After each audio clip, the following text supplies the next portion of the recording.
Halo teman-teman semua, balik lagi di acara podcast ngobrolin kerjaan. Nah, semoga semua teman-teman sehat selalu, berkah rezeki, sukses selalu. Nah, kita masuk lagi di episode yang baru ini. Wah, udah berapa ini ya? Udah berapa episode nih kita? Udah ratus-ratusan ya. Nah, di sini gue punya narasumber yang wah, ini kayaknya menarik banget untuk kita bahas, untuk kita gali lebih dalam di pekerjaannya ini. Gue juga penasaran sih gitu dengan posisinya sekarang. Jadi gue punya narasumber yang bisa disebut sebagai validation engineer. Wis, belum pada denger ya, belum pernah tahu kerjaannya kayak gimana. Oke, langsung aja. Gue punya Citra. Sehat, Cit? Sehat. Alhamdulillah. Jauh tadi ya ke sini? Lumayan jauh. Lumayan. Cit, gue makasih banget lu udah nyempetin waktu di sini. Sama-sama. Buat mencoba berbagi ke teman-teman semua ya gitu. Karena ranah pekerjaan lu sekarang atau profesi lu sekarang ini gue juga sejujurnya juga baru dengar gitu. Dan gue penasaran banget gitu apa aja sih yang lo lakuin, dan sebelum ke sana, gue pengen tahu background lo dulu seperti apa gitu. Monggo Cit, lo cerita-cerita ke kita. Oke, jadi gue itu S1, bachelor gue itu teknik kimia. Oke. Tapi gue punya minor atau spesialis di, kalau bahasa Indonesianya teknik farmasi. Gitu. Teknik farmasi, oke. Karena biasanya kalau farmasi itu farmasis gitu ya. Ini teknik farmasi. Cuma sebetulnya kalau ditanya teknik farmasi itu apa sih? Teknik farmasi itu adalah sub dari teknik kimia. Gitu. Kayak dokter, kan lo punya dokter umum, lo jadi dokter kandungan gitu kan. Ada spesialisnya lagi gitu ya. Gitu. Okay. Kandungan misalnya lo ada subspesialisnya lagi nih gitu. Seperti itu sih. Oke.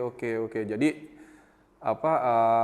memang sebenarnya mungkin nanti akan nyambung nih ya, dinyambung di segmen berikutnya nih, begitu kita ngobrolin lo on track nggak sih pekerjaan lo. Ini gue penasaran juga nih ya, nanti kita sambung ke sana. Nah, oke, berarti lo di kuliah itu kalau boleh tahu Cit, itu memang sesuai sama kemauan lo atau passion lo, atau mungkin ada kayak dengan tanda kutip kemauan orang tua yang mungkin lo harus jalanin atau gimana gitu? Sebetulnya kemauan gue sih, teknik kimia itu kemauan gue. Okay. Cuma mungkin gue rada salah. Ini juga banyak nih kayaknya teman-teman gue yang agak salah persepsi ya. Gue tuh suka banget dulu sama kimia. Oke. Dan gue pikir teknik kimia is about chemistry gitu, tentang kimia. Ternyata teknik kimia itu dikit banget kimianya, banyaknya. Justru gitu ya, justru dikit ya. Fisika dan kawan-kawannya gitu ya. Dulu juga gue tertarik sih sama ilmu lain gitu, social science. Cuma ya udah gue mencoba on track karena dulu gue jurusan IPA, jadi gue ambil sih teknik kimia ini. Oke. Tapi memang lu sebenarnya sudah suka, cuma ya tadi ya ada entah kesalahan apa yang membuat jadi keputusannya seperti itu. Gitu. Iya. Terus jadi dari SMA itu berarti kan lo di IPA kan pasti kan ya? Benar. Di SMA-nya kan. Nah, lo memang sudah juga tekad nih ya, bahwa lo emang mau ke jurusan itu gitu. Ya, jadi gue sebenarnya emang pingin ke teknik kimia, tapi dulu gue tuh sebetulnya pinginnya jadi food technologist. Food technologist. Ya. Oke. Food technologist itu juga sub dari teknik kimia. Makanya sebetulnya teknik kimia itu kan luas ya. Ada, kalau lo lihat teknik kimia itu bisa ada yang kerja di oil, ada juga yang kerja di substansi kayak pangan, tapi ada juga yang di industri farmasi. Dan masih banyak sih industri yang lainnya juga yang pakai teknik kimia gitu. Oke. Nah, waktu lo nyemplung di dunia itu, Cit, waktu di kampus itu yang dipelajarin apa aja tuh, Cit? Maksudnya gini loh, kan kalau gue tahu ya udah di IPA misalnya gitu ya, tapi kan ya itu kan basic ya, sekolah ya gitu. Tapi kalau udah masuk sampai di ranah kuliahnya itu, lo lebih detail lagi dibahasnya, lebih spesifik lagi dari teknik kimia itu.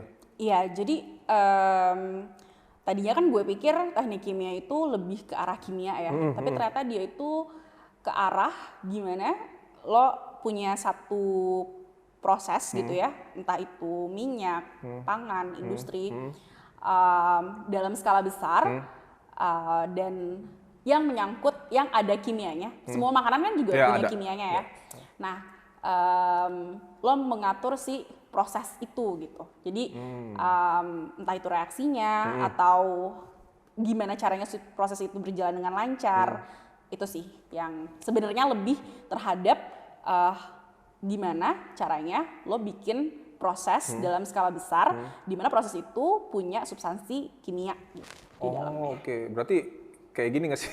Yang gue bayangin itu adalah kimia kan lo pakai baju putih terus lo nyampur-nyampur. Itu kan bener. Lo skala lab, betul. Oh, itu kalau lo jadi lo ambil jurusan kimia, lo akan lebih banyak di lab. Seperti itu. Jadi kalau misalnya kayak pencampuran A dan B itu seperti apa, itu yang benar-benar tahu banget itu orang kimia gitu kan. Tapi kalau teknik kimia itu kita belajar juga, tapi sebetulnya kita melihatnya lebih ke industry base gitu dan include juga mesin-mesinnya. Terus prosesnya secara besar kayak gitu. Oh, itu bahkan sampai pengenalan mesin nanti buat pengoperasiannya dan lain-lain juga ya? Betul. Oke. Nah, terus pas ujian terakhir itu apa tuh Cid kalau di kimia gitu? Ya kalau sekarang kalau sekolah film ya atau directing gitu kan pasti kan bikin film apa. Nah, kalau di ini apa Cid? Gue penasaran Cid. Lo bikin skripsi, bikin ya tesis tugas skripsi akhir ya, tugas akhir. Itu yang jelas datanya tuh pasti harus eksperimental data. Jadi bukan data yang kalau lo social science kan biasanya lo ambil dari gue punya data, si perusahaan ini punya data, gue ambil gitu kan. Atau mungkin kalau lo kualitatif mungkin lo interview gitu ya. Jadi data gue tuh harus kuantitatif dan harus by eksperimen gitu. Jadi gue juga melakukan satu eksperimen dan disitulah jadi individual dan itu eksperimen tangan pertama gitu ya. Jadi lo bukan ambil data dari orang gitu. Jadi lo juga harus melakukan. Oh, jadi lo prakteknya itu eksperimen itu tadi? Iya, prakteknya. Betul. Itu maksudnya lo nguji kadar atau apa sih? Itu lebih kemana gitu maksudnya kalau yang si praktek itu sih? Kalau uji kadar itu lebih untuk si orang kimia ya. Kalau gue tuh lebih terhadap aplikasi. Misalnya kita udah tahu nih bahwa teorinya kalau lo punya satu zat, terus lo aplikasikan, lo bisa bikin satu produk gitu. Atau misalnya bagian dari produk, misalnya enzim gitu ya, yang ngebantu si produk berjalan dengan lancar. Nah, lebih ke arah proses produksinya sih. Jadi misalnya lo bikin yang gampang nih ya, lo bisa bikin lotion, tapi sebetulnya bukan masalah lotionnya itu kandungannya seperti apa sih, tapi lo juga lihat gimana caranya lo bikin si lotion itu tuh dari kemudahan diaplikasiinnya atau juga bahan-bahannya dan si equipmentnya juga. Oke. Berarti sebenarnya cakupannya tuh ya dari sisi kenyamanan si tekstur mungkin ya kan, terus keamanannya juga bahannya semuanya. Semua berarti lo ngakomodir itu semua ya? Gitu tapi mainnya itu adalah prosesnya ya, proses buatannya itu adalah core-nya. Ini menarik nih. Ini kayaknya kuliah lo udah ngejelimet nih sebenarnya ya. Udah ngejelimet. Nah ini gue mau tahu nih. Menurut gue ngejelimet itu karena lo nggak di situ. Gue juga pas pertama kali ngeliat, gila keren banget ya orang bisa lulus teknik kimia, tapi pas gue ngejalanin, ternyata gitu aja. Dan gue bahkan ngeliat profesi-profesi lain tuh kayak ngejelimet gitu. Kebalik ya? Mungkin kalau gue ceritain profesi gue ngejelimet ya. Tapi bener gue setuju. Karena gini, yang tadi gue bilang Cid, karena ya orang di teknik kimia gitu yang gue bayangkan adalah ya itu tadi lu pakai kayak blazer putih orang lab gitu, lu nyampur gitu. Kayak wah isinya rumus semua, statistik apa segala buat jadi cari satu formula gitu ya. Kalau lo tanya gue tabel periodik juga gue nggak hafal kok. Iya. Bener-bener makanya itu gitu. Nah terus dari situ, abis itu lo kemana tuh Cid? Langsung kerja lo? Langsung apa magang atau gimana? Oh gitu. Kalau magang gue memang di kampus gue tuh ada program magang wajib ya 2 kali ya. Wajib, jadi gue memang sudah pernah magang gitu. Dan itu satu semester. Jadi ya lumayan hampir setahun ya gue magangnya. Abis magang gue kerja, tapi ya bukan di teknik kimia sih. Nah ini nih. Ini kejadian banyak narsum kita soalnya gitu. Karena apa ya, Cit, di sini sorry sebelumnya gue pengen ngasih gambaran bahwa ke teman-teman nanti itu apa ya. Jadi kan ini banyak nih ya case-nya di Indonesia ini kuliahnya apa, ternyata mungkin ya tadi gue bilang ada something dari ortunya mungkin kayak udah kamu di sini aja nanti masa depannya gini-gini, tapi ternyata kan passion kan nggak bisa ini ya cerita nggak bisa dipaksain ya gitu kan. Nah makanya ini menarik begitu lo tadi sounding apa abis itu lo mulai melenceng dikit nih. Nah ini lo abis itu kemana nih abis dari teknik kimia ini? Jadi gue waktu pas setelah teknik kimia, gue ikut di satu kayak training perusahaan yang menyediakan training untuk perusahaan lain. Gitu. Trainingnya secara SDM ya. Iya, SDM. Itu jauh banget gak sih? Iya. Gue dari tadinya gue ngurusin lab, terus tiba-tiba gue ngurusin SDM gitu ngurusin kan. Manusia. Iya, oke. Gue di situ sebentar aja. Setelah itu gue join project base di salah satu FMCG. Gitu, multinational FMCG. Di situ gue ngurusin procurement. Ke procurement justru? Ya. Oke, menarik lagi nih. Ini menarik lagi nih. Masih nggak nyambung. Oke. Terus. Setelah itu, gue jadi business and relation manager. Gue kerja di salah satu creative planner di Indonesia lah gitu. Jadi gue bekerja di satu creative planner di Indonesia yang juga seorang businessman gitu. Oke, lo jadi sempat ngikut orang lagi ya abis itu ya gitu. Nah, makin gak nyambung ya? Ya, ini pertanyaannya jadi gue kayak udah nyiapin dari diri gue sendiri udah tahu nih gitu. Ini kayak harus nanya apa ke Citra. Jadi gini, kenapa justru lo ngambil keputusan seperti itu? Karena gini, menurut gue begitu lo memang sudah kuliah yang spesifik memang ngomongin soal tadi teknik kimia, kenapa lo nggak berusaha untuk mempertahankan itu walaupun lo kerja mungkin kayak mungkin gini ya, mungkin lo punya goals pribadi adalah gue pengen bekerja di perusahaan A, si B, si C misalnya gitu ya Cita. Walaupun beda perusahaan tapi at least row-nya sama gitu ya. Nah itu lo apa waktu itu yang bikin lo tuh kayak ngambil keputusan gue coba di sini dulu.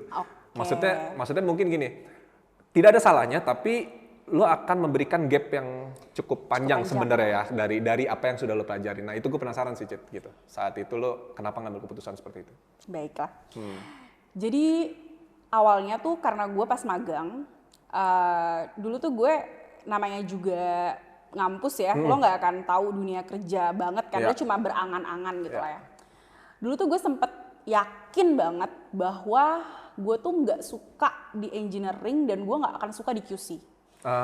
Tapi alhamdulillahnya gue magang pertama itu di engineering, dan gue magang kedua itu di QC. Ternyata gue enjoy dan make a good work juga. Di situ gue ngelihat bahwa ternyata nggak semua yang gue bayangin itu tuh semenyeramkan itu gitu. Dan ternyata I'm good at it juga gitu kan. Nah pas gue lulus, jujur aja sih waktu gue terekspos gitu ya di satu industrinya dua-duanya farmasi ya. Jadi gue berasa bahwa gue nggak mau deh masuk core-nya si farmasi ini. Tapi gue suka mengerjakan satu, karena gue selalu project based gitu. Jadi gue yakin bahwa gue nggak mau masuk ke si core manufacturing-nya, karena gue kurang suka dengan pekerjaan yang repeated gitu, yang berulang. Akhirnya gue tahu gue pengen banget masuk konsultan untuk industri farmasi atau life science industry. Tapi sayangnya di Indonesia ini nggak banyak jumlahnya si konsultan ini. Otomatis pilihan gue tuh sempit ya sebenarnya. Dan gue sempit. Niche banget jadinya. Iya. Dan mereka tuh baru terima kalau misalnya mereka lagi ada project gitu. Jadi bukan yang gue terima karena gue butuh. Jatuhnya project base ya. Betul gitu kan. Jadi di situ gue merasa ya gue nggak bisa stuck gini aja dong gitu kan. Gue harus ya udah di mana opportunity ada, gue datengin aja. Gitu. Jadi ada rasional lo seperti itu ya saat itu lo yang lo pikirkan gitu. Nah sebelumnya Cit, sorry, ini biar kita biar kita align satu pengertian ya. QC yang dimaksud tadi quality control ya, yang lu sebut QC tadi ya. Betul. Berarti ya. Oke. Nah, teman-teman kalau penasaran nih ya sama quality control itu kita pernah datengin narasumber ya gitu. Jadi nanti teman-teman bisa lihat di episode-episode yang sebelumnya, kalau perlu nanti kita tag lah gitu ya video mana. Jadi ini sebenarnya agak lumayan bersinggungan ya. Bersinggungan. Ya, antara pekerjaan Citra yang sekarang dengan quality control tadi gitu. Yap. Oke, lanjut Cit. Terus. Oke, setelah itu waktu itu gue sedang kerja dengan satu creative planner ya, untuk bisnis dan relationship manajernya. Gue dapat tawaran lah dari konsultan ini. Pastilah ya, gue nggak mungkin menolak. Gue nggak mungkin menolak karena ini pekerjaan yang gue udah penasaran banget dari dulu. Gue pengen masuk konsultan gitu. Oke. Jadi lo memutuskan itu ya, berarti lo tahu apa yang sebenarnya lo kejar dulu untuk mencapai nanti di posisi itu kan sebenarnya gitu. Oke. Karena gue pikir juga gitu Cit, penasaran karena ya itu lu udah kuliah, lu udah spesifik banget, tapi masih sempet-sempetnya lo kayak iya pelajar 1, iya pelajar 2 gitu. Maksudnya lo berarti ya lo open mind banget dengan yang namanya knowledge kan berarti kan gitu. Jadi lo nggak mau stuck di situ doang gitu. Walaupun sekarang ya nanti mungkin lo udah kembali ke jalan lo ya, ke jalan yang benar. Cerita aja. Sebenarnya gini sih, Yud, lebih ke mungkin tergantung ya dari sub ilmu lo tuh seperti apa. Kalau di gue, pada saat lo udah terlalu jauh mainnya, kan gue pinginnya di engineering, teknik kimia gitu ya, untuk si life science industry. Jujur aja, pada saat gue udah ada di satu bidang, terus gue beda gitu ya, udah bukan engineering, bidangnya udah bukan engineering, itu agak susah sih untuk masuk lagi ke si engineering ini. Jadi kalau misalnya, gue ngeliatnya sih kalau eksakta itu, kalau lo udah tinggalin jauh, lo akan lebih susah untuk masuknya. Nah, gue belajar dari apa? Waktu pas gue di FMCG, sebelah gue tuh engineering manager. Dan dia itu di procurement kan, which is bukan engineering lagi nih sebetulnya ya. Jadi engineering, jadi procurement untuk engineer. Gue pernah konsultasi juga sama dia, gimana nih ya, gue mendingan masuk ke dunia kayak gini atau gue masuk ke engineer dulu gitu kan. Dia bilang saya tuh kan basicnya engineer, tapi pas saya udah mendekati usia pensiun saya bisa masuk ke yang non eksak gitu. Tapi kalau misalnya saya belum pernah lihat ada orang yang udah non eksak dari awal udah lama tiba-tiba masuk ke eksak lagi gitu. Jadi gue rasa ya udah deh, mumpung gue masih belum 2 tahun gitu kan ya. Jadi gue baliklah ke si eksak ini dulu gitu. Oh iya, sebelum gap-nya tambah jauh lagi ya gitu kan ya. Cit, tadi lo sempat mention lo sempat bekerja di industri FMCG ya. Nah, coba ini mungkin teman-teman ada yang belum paham ya mengenai FMCG. FMCG itu seperti apa sih industrinya? Gitu. FMCG seperti apa industrinya? FMCG itu industri yang memproduksi barang yang perputarannya itu cepat. Biasanya sih dipakai sehari-hari atau dikonsumsi sehari-hari. Misalnya produk-produk makanan. Makanan tuh makanan bumbu-bumbu gitu ya.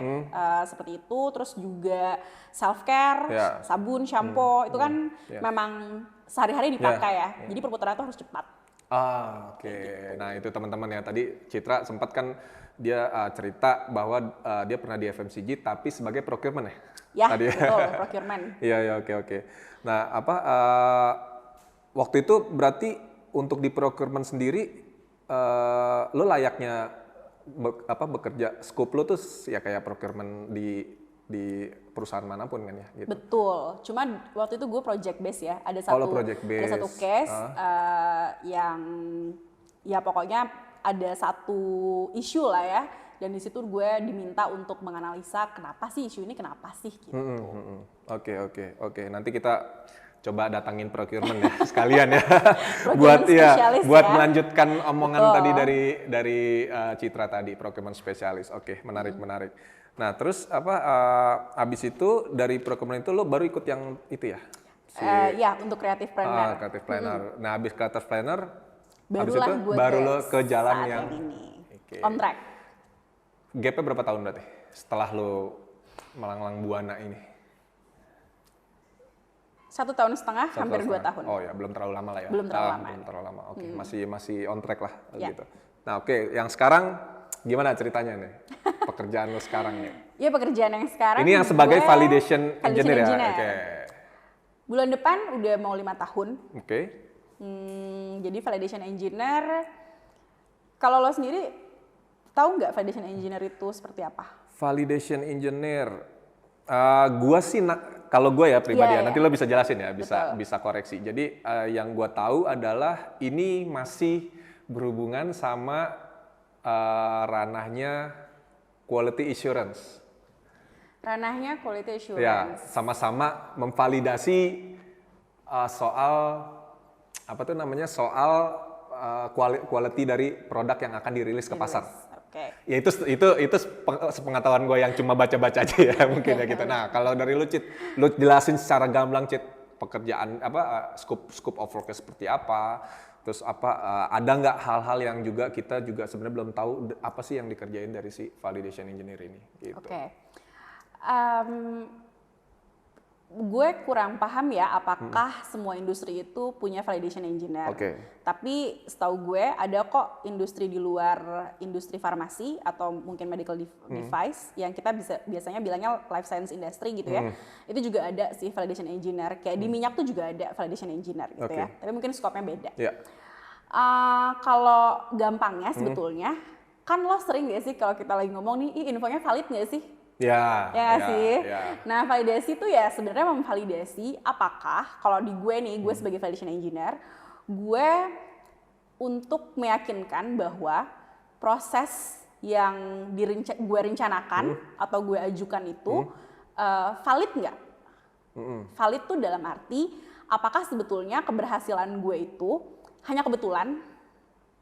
Kan bisa aja, oh produknya udah jadi nih, kualitasnya bagus, terus sebenarnya itu cuma kebetulan aja.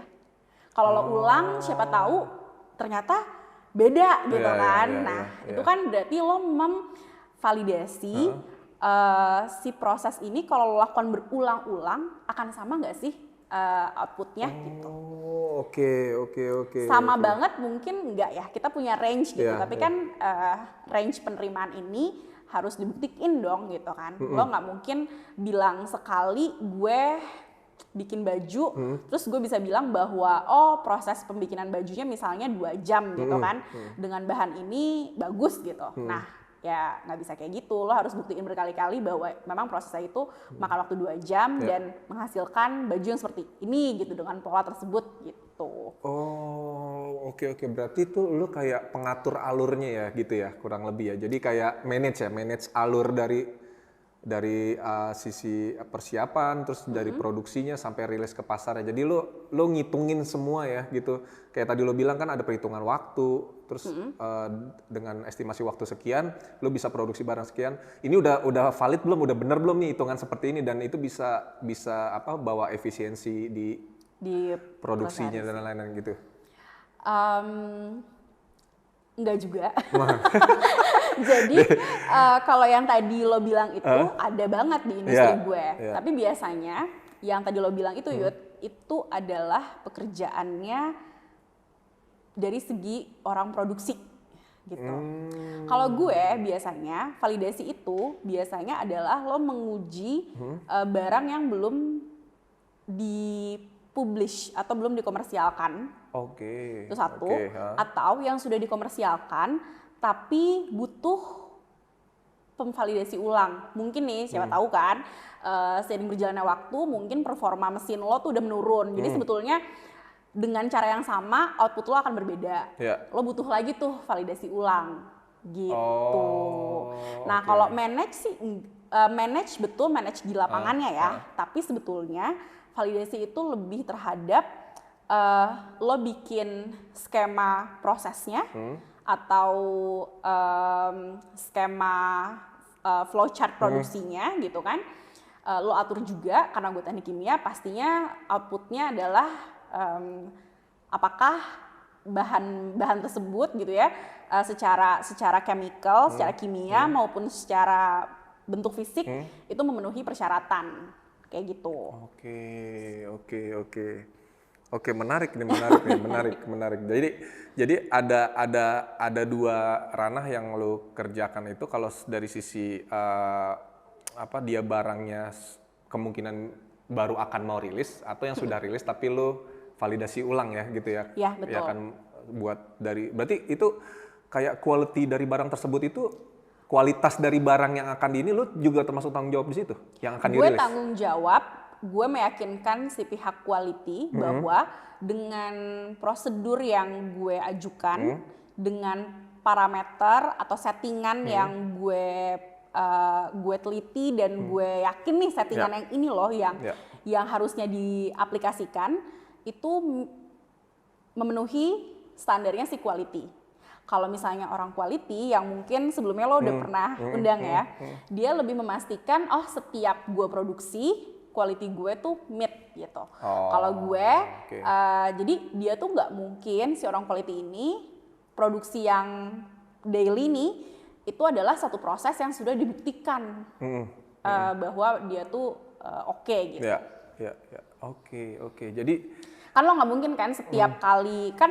Kalau satu industri tuh biasanya ada registrasi tertentu ya, badan pengawasan tertentu. Kalau di Indonesia tuh untuk industri farmasi dan pangan juga kita kan ke BPOM. Iya betul, BPOM. Nggak mungkin lo setiap produksi lo submit hasilnya ke BPOM, ya nggak? Nggak mungkin lo kasih ke BPOM nih setiap kali lo produksi tiap hari lo kasih laporan ke BPOM, kan nggak mungkin. Tapi kalau validasi itu ya itu adalah kick awalnya si produk tersebut tuh, ini acceptable loh, maka lo boleh memproduksi secara massal. Kayak gitu. Oke. Jadi, BPOM itu kan ya memang badan yang buat ini ya, buat pengawaskan regulasinya kan gitu kan. Sebelum ke mereka untuk berkali-kali bulak-balik seperti itu masuk ke lo dulu tuh. Masuk ke tim lo dulu nanti ya gitu. Masuk ke gue untuk prosesnya. Prosesnya dulu. Ya. Oke. Jadi baru begitu lo tadi bilang layak, valid semua produk dari segi apapun yang memang berhubungan untuk nanti bisa rilis ke pasar, baru lo akan pengajuan nanti ke BPOM-nya. Lo bantu dari sampai situ juga berarti. Kalau BPOM bantu ke BPOM-nya biasanya ada bagiannya ada sendiri. bagiannya lagi. Oke. Berarti sebenarnya juga ya ini ya, makanya gue pikir dengan mata telanjang gue ini adalah validation engineer ini dengan si QA spesialis itu hampir mirip. Irisannya sama, hampir itu. Gue pikir tuh gitu awalnya gitu loh. Tapi ternyata memang ada beberapa part yang justru lu sebenarnya posisi kalau gue lihat mendahulukan mereka dulu ya. Iya, kan? Gue dulu, baru setelah itu dikirimkanlah barang ke mereka. Jadi sebenarnya dari validation engineer juga nantinya kita akan bikin satu kayak laporan atau report gitu ya, di mana datanya juga diambil dari quality gitu. Tapi ada juga yang dari kita sendiri nih pas melakukan di lapangan. Oke. Terus kalau misalnya case-nya adalah ini bikin satu produk baru, ya case-nya bikin satu produk baru. Dari pertama kali build up idea atau bahkan ingredients dari produk itu atau material yang dipakai, itu lo udah turun di situ dari pertama? Oke. Jadi mungkin spesifikasi gue lebih ke industri farmasi ya. Oke, farmasi. Kalau di industri farmasi itu tergantung dari perusahaan, jenis perusahaan lo juga. Biasanya karena gue kebetulan klien gue ini di PMDA ya, perusahaan asing. Mereka tuh tidak melakukan research and development di Indonesia. Jadi biasanya mereka sudah punya R&D sendiri di luar, udah jelas formulasinya apa. Tapi walaupun formulasinya udah jelas, kan equipment-nya berbeda nih, gitu ya. Equipment-nya berbeda, maka di situ gue harus berpikir dan bekerja bagaimana caranya supaya formulasi yang udah mereka buat itu bisa diproduksi dengan equipment yang gue punya. Kayak gitu.